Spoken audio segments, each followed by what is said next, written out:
Michael Rutledge McCall, a young American author. Michael Rutledge McCall, a young American author. A man named M. Rutledge McCall, an author. Rutledge McCall. M. Rutledge McCall. M. Rutledge McCall. McCall. We'll talk with M. Rutledge McCall. You can ask me any question you want. We just heard McCall, and he was amazing. Well, what kind of crimes? What kind of crimes? With breaking in and then diluting and all that kind of stuff. I had to constantly ask myself one question: how far am I willing to go to get the story? To research a book. Spent a year with the gang. CNN.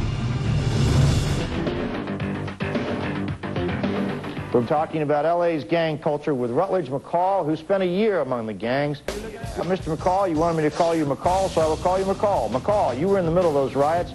I spent a year down there during, my investigation. A lot of things down there. One of the first things was that they gave me a shotgun. Frightening moments. You got kicked around. Yes, I did get beat up in October of 1991 by 100 blood members in South Central. Why did you not get killed?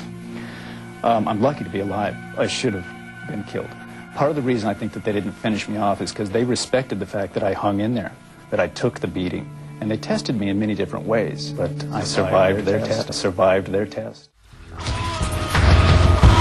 Welcome back to Larry King Live. Rutledge McCall is a freelance reporter who's just spent a year among the street gangs to research a book. And there was supposed to be a big meeting of Bloods and Crips, so I was in the car with a few Crips. They said, let's drive over there and we'll check out the piece.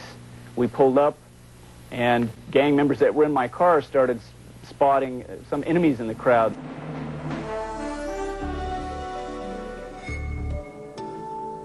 We will talk with M. Rutledge McCall about his experiences living in what he calls America's most violent ghetto. You got kicked around. Yes, I did get beat up by 100 blood members in South Central. Why did you not get killed? I'm lucky to be alive. First, I really wanted to put a human face on society's monsters, or perceived monsters. And I wanted to know if the media's portrayal of these gangbangers was true, that they are just ruthless killers. Also, part of it was an update of John Howard Griffin's Black Like Me, except I didn't go in with blackface. Dozens of gang members had carved their names, gangsters that had been in this car over the past couple of years. Why have gang members been in the car? Oh, they're friends of mine. They're during my research in South Central and Compton and Watts for the book that I'm doing about Crips and Bloods. I had a lot of gang friends, and so in driving around and stuff, they would put their tags in my car. 38 and my 9mm. Did you ever use it? Oh yeah, I have gotten in a shootout with the Rolling 60 Crips. I'd like to ask this guy here, what is the purpose of being a gang member? I saw them at their funerals of their parents, their family members, their gang homeboys.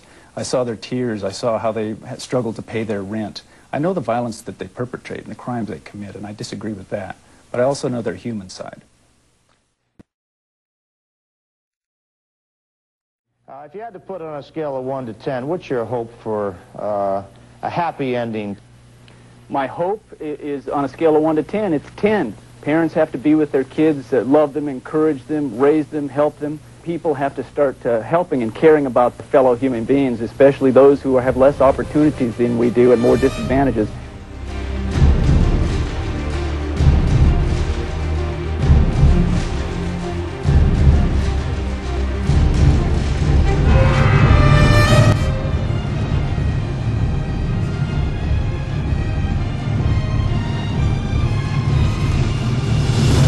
It was a couple of years before I could get that gang mentality out of my system.